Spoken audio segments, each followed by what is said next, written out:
नमस्कारम। रक्षाबंधन का त्योहार एक ऐसा त्योहार जिसका पूरी साल भाई और बहनों को इंतजार रहता है।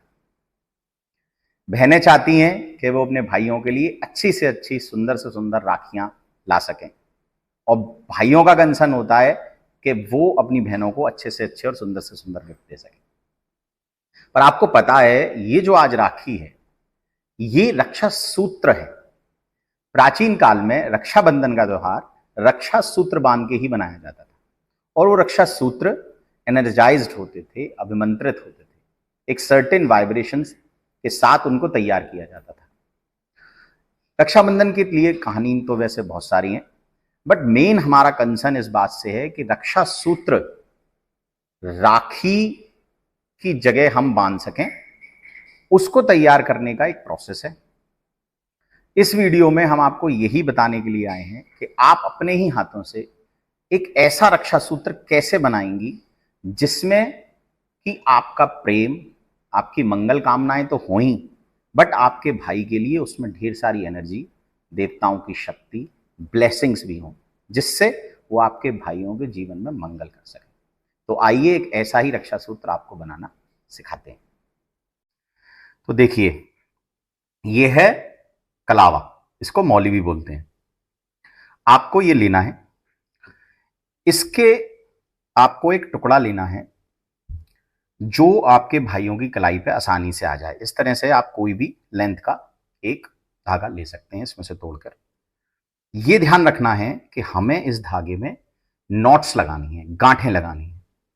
अब इसमें हम इसे 3 तरह से बना सकते हैं। हम इसमें 5 गांठ भी लगा सकते हैं, हम इसमें 7 गांठ भी लगा सकते हैं, और इसमें 11 गांठ भी लगा सकते हैं। देखिए, मैं आपको दिखाता हूं। इस तरह से हमें इसमें नॉट्स लगानी है। उन नोट्स को लगाने के लिए मैं आपको बताऊंगा कि आपको क्या बोलना है। इस तरह से आप नोट लगानी है, फिर इसके एक बराबर डिस्टेंस में आपको दूसरी नोट लगानी है। इस तरह से आप इसमें 5, 7, 11 नोट्स लगा सकती हैं। देखिए, इस तरह से मैंने इसमें 7 नोट्स का ये थ्रेड बनाया हुआ है। आपको करना क्या है, जो इसको एनर्जाइज थ्रेड बनाएगा, उसके लिए करने के लिए आपको मैं बताता हूं। हर गांठ पे जब आप गांठ लगाएंगी तो उस गांठ को बनाते समय आपको उस देवता का, उस शक्ति का आवाहन करना है इस गांठ में, जिससे कि हर थ्रेड में उस देवता की, उस एनर्जी की सर्टेन वाइब्रेशंस लॉक हो जाएं और वो आपके भाइयों तक पहुंच सके। अगर आपने ये 7 गांठ बनाई हैं तो मैं इसका प्रोसेस आपको बताता हूं। सबसे पहली गांठ पर आपको लक्ष्मी जी का आह्वान करना है। ये लक्ष्मी जी जो आपके भाइयों को धन देने वाली है, जिससे आपके भाइयों के जीवन में धन और ऐश्वर्य की पूर्ति होती है।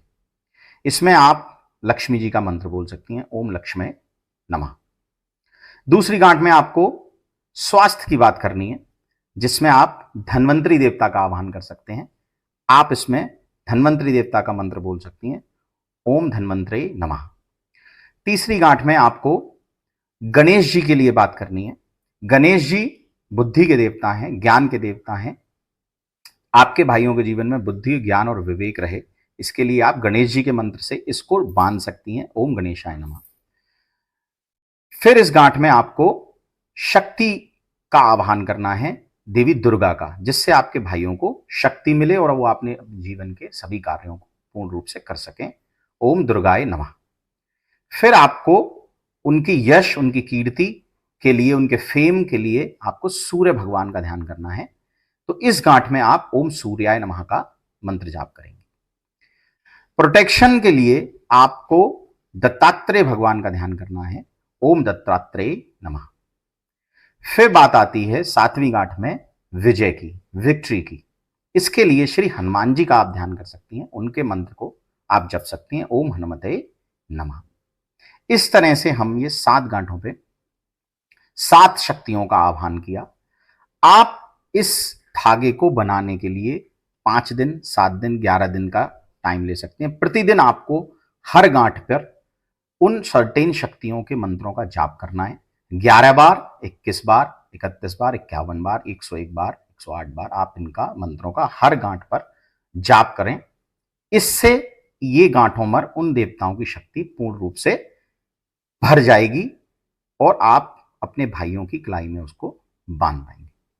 अगर आप दूसरी तरीके से इसे बनाना चाहती हैं तो आप 7 चिरंजीवियों का भी ध्यान इन गांठों पर कर सकती हैं, जो कि हैं हनुमान जी, विभीषण जी, व्यास महर्षि, कृपाचार्य जी, अश्वत्थामा जी, परशुराम जी और राजा बलि।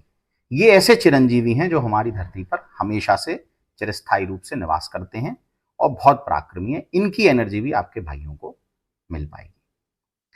आपको इसको 11 नोट से कैसे बनाना है और 5 नोट में आपको किन देवताओं का आह्वान करना है, वो मैं आपको डिस्क्रिप्शन में बता दूंगा। अगर 5 गांठ हैं तो आप गणेश जी, शंकर जी, मां दुर्गा, विष्णु भगवान और सूर्य भगवान का ध्यान करके उनके मंत्रों से इनको जाप से एनर्जाइज कर सकती हैं। इसमें हम पंच तत्वों की एनर्जी को भी डाल सकते हैं। पंच तत्व में पृथ्वी तत्व, जल तत्व, अग्नि तत्व, वायु तत्व और आकाश तत्व, इन्हीं से हमारी बॉडी बनी है। तो इन पंच तत्वों का हमारे जीवन में होना बहुत आवश्यक है। अगर आप 11 गांठ की नोट बनाते हैं तो उसमें आप हनुमान जी के 11 नामों का आह्वान कर सकते हैं। वो मैं आपको डिस्क्रिप्शन में लिख दूंगा। वो नाम है हनुमान, अंजनी सुत, वायु सुत, महाबल, रामेष्ट, फाल्गुन सखा, पिंगाक्ष, मित विक्रम, उद्दिक्रमणश्चैव, सीता शोकनाशना, लक्ष्मण प्राणदाता और 10 ग्रीवा। तो देखा आपने, इस तरह से हम अपने भाइयों के लिए एक ऐसा एनर्जी सूत्र बना सकते हैं जो उनके जीवन में प्रगति लाएगा, उन्नति लाएगा और उनको हर तरह से सफल करेगा।